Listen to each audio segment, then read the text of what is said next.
I wanted to do another Ask Me Anything podcast, but I know I'm going to get inundated with questions about my conversation with Noam Chomsky. So, in order to inoculate us all against that, or at least to make those questions more informed by my view of what happened there, I want to do a short podcast just dealing with the larger problem, as I see it, of having conversations of this kind. More and more, I find myself attempting to have difficult conversations with people who hold very different points of view. And I consider our general failure to have these conversations well, so as to produce an actual convergence of opinion and a general increase in goodwill between the participants. I consider this the most consequential problem that exists. I mean, apart from violence and other forms of coercion, all we have is conversation with which to influence one another. And the fact that it's so difficult for people to have civil and productive discussions about things like U.S. foreign policy or racial inequality or religious tolerance and free speech, this is profoundly disorienting. And it's also dangerous. If we fail to do this, we will fail to get everything else of value. Conversation is our only tool for collaborating in a truly open-ended way. So I've been experimenting by reaching out to people to have difficult conversations. I recently did this with the Muslim reformer Maajid Nawaz, which resulted in a short book entitled Islam and the Future of Tolerance, which will be published in the fall. And as you'll read in that book, this was not at all guaranteed to work. Maajid and I had a very inauspicious first meeting. But when I later saw the work he was doing, I reached out to him, and the resulting conversation is one in which we made genuine progress. He opened my mind on several important points. And most important, it was a genuine pleasure to show readers that conversation, even on very polarizing topics, can occasionally serve its intended purpose, which is to change minds, even one's own. Now, here I would draw a distinction between a conversation and a debate. I mean, they're superficially similar when the parties disagree, but to have one's mind changed in a debate is to lose the debate and very likely to lose face before one's audience. Now, this is an incredibly counterproductive way to frame any inquiry into what is true. Now, occasionally I engage in public debates, but I've never approached them like a high school exercise where one is committed to not changing one's view. I mean, I don't want to be wrong for a moment longer than I need to be. And if my opponent is right about something and I can see that, I will be very quick to admit it. So my dialogue with Maajid was not a debate, really, even though at times we are pushing rather hard against one another. It was rather a conversation. And on the heels of that success, I decided to attempt a similar project with Noam Chomsky. And the results of my failure are on my blog for all to see. Of course, many people understood exactly what I was trying to do and why I published the exchange, and they apparently appreciated my efforts. I tried to have a civil conversation on an important topic with a very influential thinker, and I failed.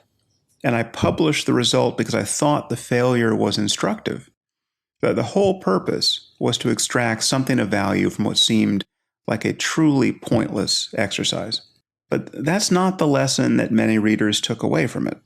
Now, many of you seem to think that the conversation failed because I arrogantly challenged Chomsky to a debate, probably because I was trying to steal some measure of his fame, and that I immediately found myself out of my depth. Okay? And when he devastated me with the evidence of my own intellectual misconduct and my ignorance of history and my blind faith in the goodness of the U.S. government, I complained about his being mean to me and I ran away. Well, I must say, I find this view of the situation genuinely flabbergasting. I mean, many of you seem to forget that I published the exchange. I mean, you must think I'm a total masochist or just delusional. Now, I know that some of you think the latter. I heard from one person, I think it was on Twitter, who said, Sam Harris reminds me of a little kid who thinks he's playing a video game and he thinks he's winning, but his controller isn't actually plugged in. Now, I happen to love that metaphor. I'm just not so happy to have it applied to me. But anyone who thinks I lost a debate here just doesn't understand what I was trying to do, or why, upon seeing that my attempt at dialogue was a total failure, I bailed out. I really was trying to have a productive conversation with Chomsky, and I encountered little more than contempt and false accusations and highly moralizing language, accusing me of apologizing for atrocities, and then weird evasions and silly tricks. It was a horror show. Now, I concede that I made a few missteps. I should have dealt with Chomsky's charges that I had misrepresented him immediately and very directly. They are, in fact, tissue thin. I did not misrepresent his views at all. I simply said that he had not thought about certain questions when I should have said he had thought about them badly. Those of you who have written to tell me that what I did to Chomsky is analogous to what has been done to me by people who actually lie about my views, you're just not interacting honestly with what happened here. I did not misrepresent Chomsky's position on anything. And insults aside, he was doing everything in his power to derail the conversation. And the amazing thing is that highly moralizing accusations work for people who think they're watching a debate. They convince most of the audience that where there's smoke, there must be fire. For instance, when Ben Affleck called me and Bill Maher racist, that was all he had to do to convince 50% of the audience. But I'm sorry to say, it was the same with Chomsky. I can't tell you how many people I heard from who think that he showed how ludicrous and unethical my concern about intentions was, for instance. He's dealing in the real world, but all my talk about intentions was just a bizarre and useless bit of philosophizing.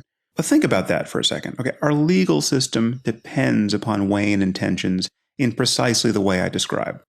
How else do we differentiate between premeditated murder and crimes of passion and manslaughter and criminal negligence and just terrible accidents for which no one is to blame? Imagine your neighbor's house burns down and yours with it. Okay, what the hell happened? Okay, well, what happened has a lot to do with your neighbor's intentions. Okay, if he had a cooking fire that got out of control, that's one thing. If he tried to burn down his own house to collect the insurance payment, that's another. If he tried to burn down the whole neighborhood because he just hates everyone, that's another. Okay, intentions matter because they contain all the information about what your neighbor is likely to do next. Okay, there's a spectrum of culpability here, and intention is its very substance. Chomsky seems to think that he has made a great moral discovery in this area, and that not intending a harm can sometimes be morally worse than intending one. Now, I'm pretty sure that I disagree, but I would have loved to discuss it. I wasn't debating him about anything. I was trying to figure out what the man actually believes. It's still not clear to me, because he appeared to be contradicting himself in our exchange. But in response to my questions and the thought experiments I was marshaling trying to get to first principles, all I got back were insults. But worse, many people seem to think that these insults were a sign of the man's moral seriousness. Many seem to think that belligerence and an unwillingness to have a civil dialogue is a virtue in any encounter like this, and that simply vilifying one's opponent as a moral monster by merely declaring him to be one is a clever thing to do. Now, despite what every Chomsky fan seems to think, there was nowhere in that exchange where I signaled my unwillingness to acknowledge or to discuss specific crimes for which the U.S. government might be responsible. The United States and the West generally has a history of colonialism and slavery and of collusion with dictators and of imposing its will on people all over the world.